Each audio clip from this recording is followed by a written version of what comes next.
నేను ఒకటి సార్ చెప్తా బాబు.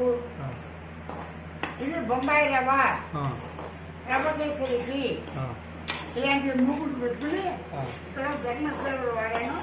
మందంగా ఉండాలి. అది ఒకేసారి కేజీలు వేస్తే అది ఇంకో మారుతుంది. ఆ పావు కేజీలో సగం తీసుకుని చక్కగా సన్నపసరలో వేయించాలి. అలా వేయిస్తే 1 నిమిషాలు పడుతుంది. అప్పుడు ఏమిటి 2 నిమిషాలు తీసుకుంటే ఇది కరెక్ట్గా ఉంటుంది. పచ్చి ఉంటుంది.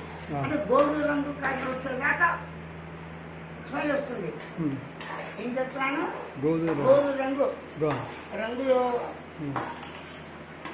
వేయించాలి. కాబట్టి నూనె ఏం వేయకూడదు. కేవలం ఖాళీ దారిలో వేస్తే కరకరలు వస్తుంది. చేతితో తీసుకుంటే కొద్దిగా కరకర అంటుంది. స్మెల్ వస్తుంది. గోధుమ రంగులో రావాలి. అది తీసి వెంటనే ఇంకో దాలో పెట్టుకోవాలి. అలాగే ఉంచేస్తే అడుగు నుంచి నల్లగా మాడిపోతే మొత్తం రవ్వ దేశం అంతా కూడా స్మెల్ మాడిపోతుంది. అంటే ముందు రవ్వ దేశాన్ని పావు కేజీలో సగం చిన్న గ్లాసులు మసాలు ఎక్కువైనా సరే మెల్లగా వేసుకోవాలి. గోధుమ రంగు కలరు కరకరలు ఆడేట్టుగా వచ్చి చేతులు పెట్టుకుంటే మనకి కరకరలు ఆడుతుంది. నోట్లో వేస్తే పచ్చి ఉండదు గోధుమ రంగు. అప్పుడు ఆ గోధుమ రంగు వచ్చే తర్వాత స్మెల్ కూడా వస్తుంది. ఇది వచ్చేస్తుంది. వచ్చేప్పుడు ఇది తీసుకెళ్ళి దాలో ఇంకో దాలో పోసేయాలి. లేకపోతే అదే వేడిలో ఉంచితే అడుగు నుంచి మాడిపోతుంది.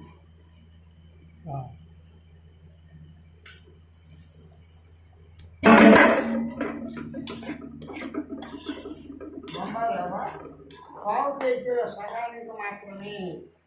ఇది చెప్తున్నాను, పావు కేజీలో సగానికి మాత్రమే సగన వేయించాలి. అదే కాకపోతే గోధుమ రంగు వచ్చే స్మెల్ వచ్చింది. చేతితో అలా తీసుకుంటే చిటితో కరకరలాడుతుంది. నాటు మీద వేసుకుంటే పచ్చి వాసన ఉండదు, గోధుమ రంగు వాసన అవుతుంది. అప్పుడు దీన్ని వేయించిన దాన్ని ఇంకో దాలో తీసుకోవాలి. అలాగే వచ్చేసి అనుకోండి అడుగు నుంచి నల్లబడిపోతుంది. ఆ స్మెల్తో మొత్తం రవ్వ షేప్లో మారిపోతాయి. అర్థమైంది కదా.